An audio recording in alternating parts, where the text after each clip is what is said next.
65 scènes, sur 104 mètres de long, quasiment 6 mètres de haut.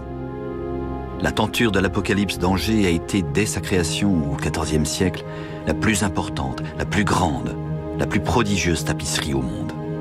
Elle le reste aujourd'hui, frappant comme à toutes les époques ses spectateurs. Elle fascine. Elle a toujours fasciné. Par sa dimension tout d'abord et l'aspect titanesque de sa fabrication. 775 mètres carrés de tapisserie. Une galerie construite sur mesure, exprès pour elle, puisqu'aucune pièce du château n'était assez vaste pour l'accueillir. C'était d'autant plus vrai à sa création que la tenture, qui n'avait pas encore subi les outrages du temps et des hommes indélicats, faisait 36 mètres de plus sur 19 scènes supplémentaires, pour atteindre une superficie record de 850 mètres carrés.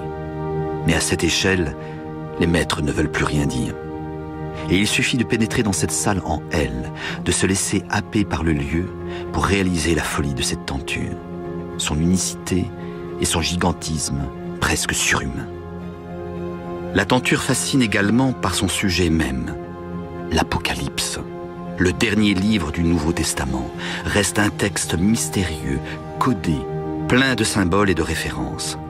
Apocalypse, le Robert nous dit, fin du monde, catastrophique et terrible.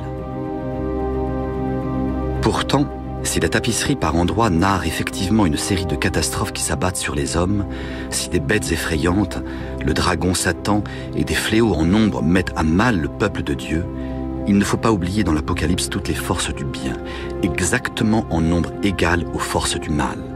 Les témoins, les justes, la femme revêtue de soleil, le peuple fidèle, des musiciens joyeux. Serions-nous alors dans l'erreur quand nous n'entendons que catastrophe, cataclysme et horreur en parlant d'apocalypse? D'emblée, dès le début de notre confrontation à la tenture, nous réalisons qu'il faudra, pour comprendre ses subtilités et son message, nous débarrasser de nos préjugés, pour nous interroger réellement sur le sens même du mot apocalypse et sur la notion de fin du monde qu'il charrie.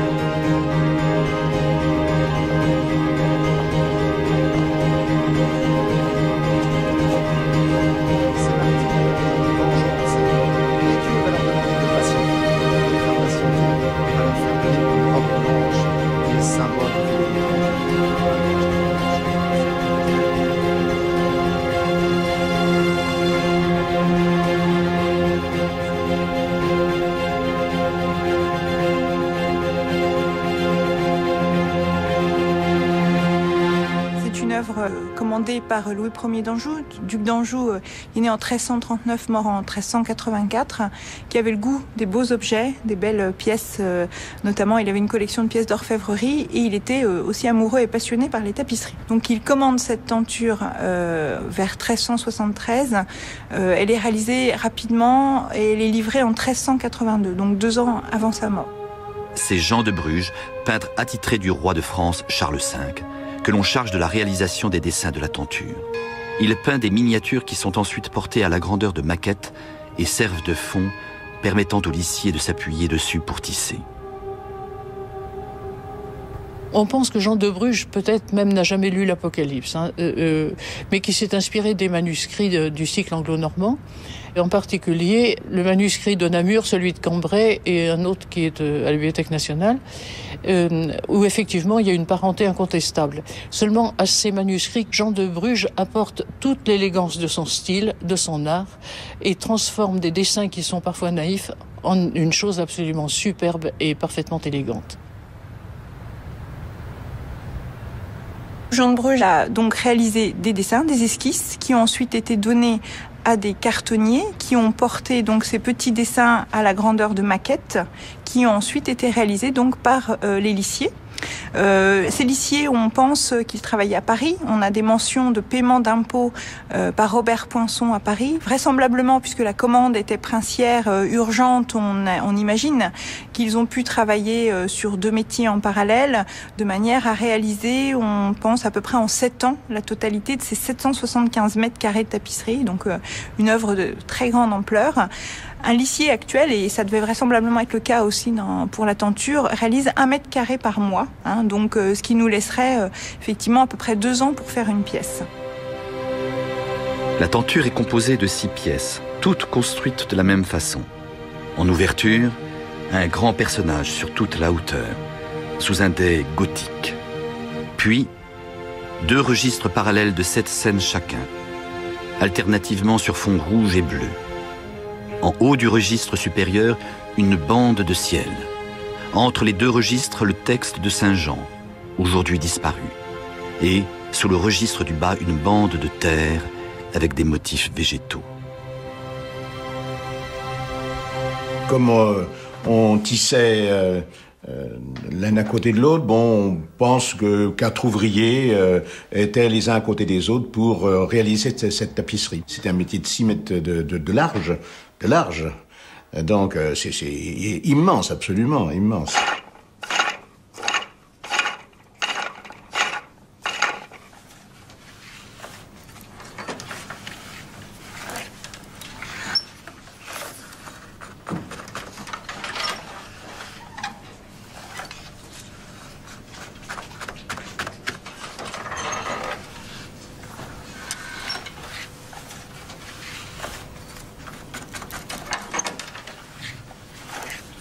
Une tapisserie, c'est toujours fait de fils de chêne, donc qui sont tendus, qui sont généralement blancs en coton, et de fil de trame, qui est donc le fil que l'on va passer de part et d'autre entre chaque fil de chêne pour former donc le tissu, donc la tapisserie.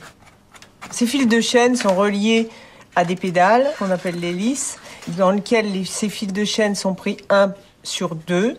Et donc on se retrouve avec des fils hauts et des fils bas qui nous permettent, quand on appuie sur les pédales, de passer notre fil de trame plus facilement de part et d'autre et de venir recouvrir entièrement les fils de chêne. Différents procédés de tissage présents dans la tenture montrent là encore sa richesse de conception et d'exécution. Guimpage, perfilage, chiné et battage sont fréquemment utilisés et font de cette œuvre un bel exemple fourni des techniques de tapisserie.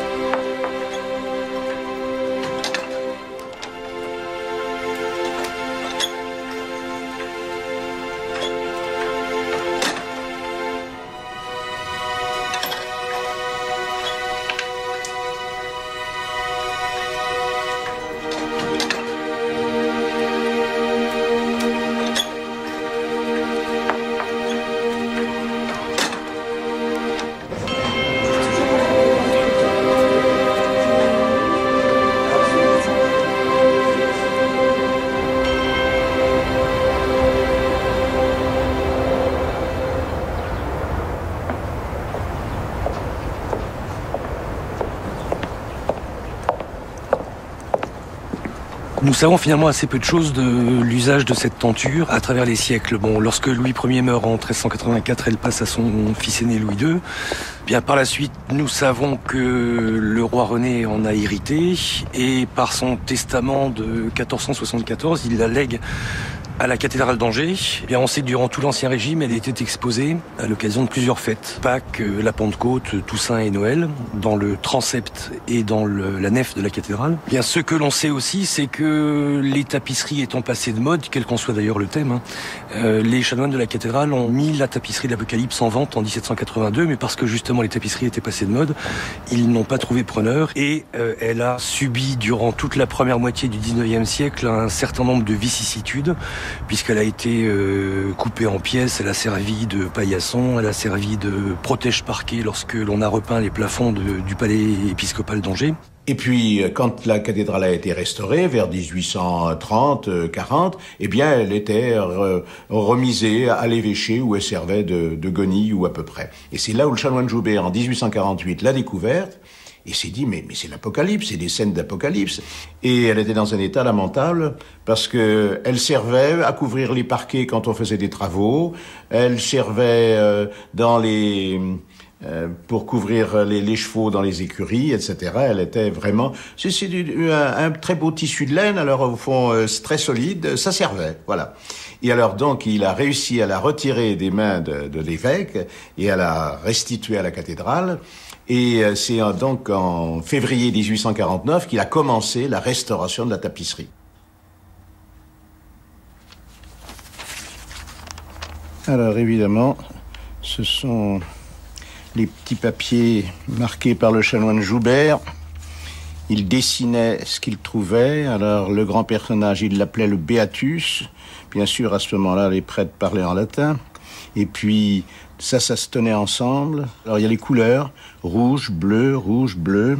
En définitive, petit à petit, il a reconstitué à travers de tous les morceaux qu'il trouvait. Alors il a reconstitué un petit peu toutes les scènes formant la tenture. Et puis alors là, dans un deuxième temps, ça déjà, il avait un peu reconstitué la tapisserie. Donc là, il s'est mis à numéroter les scènes. Alors il y a le numéro, le sorte de tableau que c'est.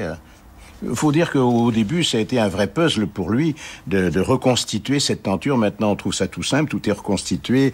On peut lire ça tranquillement, mais au début, ça a dû être pour lui un gros problème. Cette restauration assez respectueuse de l'œuvre s'achèvera en 1864.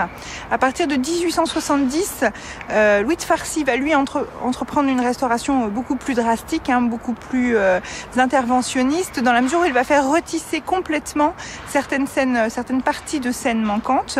Alors en 1902, la tenture de l'Apocalypse est classée monument historique et appartient à l'État à partir de 1906.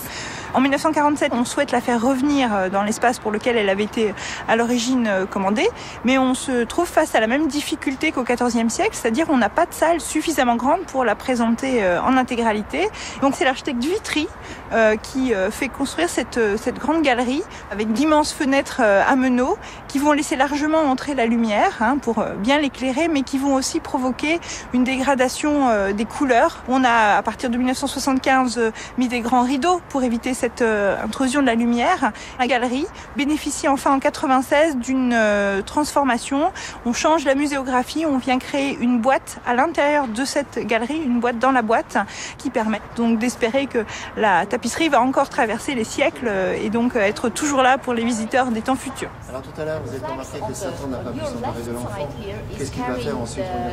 Il va essayer de s'emparer de la femme de la Vierge.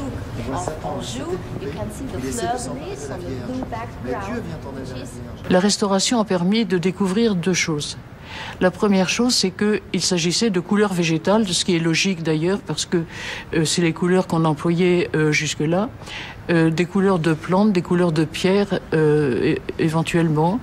Et ces couleurs ont une vie, si bien que lorsque on a exposé la tapisserie dans cette galerie, avec des grandes fenêtres devant, on a fait passer les couleurs et on a perdu environ 40% de ces couleurs. Mais on a eu l'idée à ce moment-là de retourner la tapisserie pour voir l'envers, et l'envers est fait de couleurs magnifiques. Ces couleurs magnifiques, en plus, elles bénéficient d'un tissage qui est fait pour une tapisserie dite sans envers, c'est-à-dire sans fil qui dépasse, tous les fils étant rentrés. En d'autres termes, le dessin est aussi lisible d'un côté que de l'autre.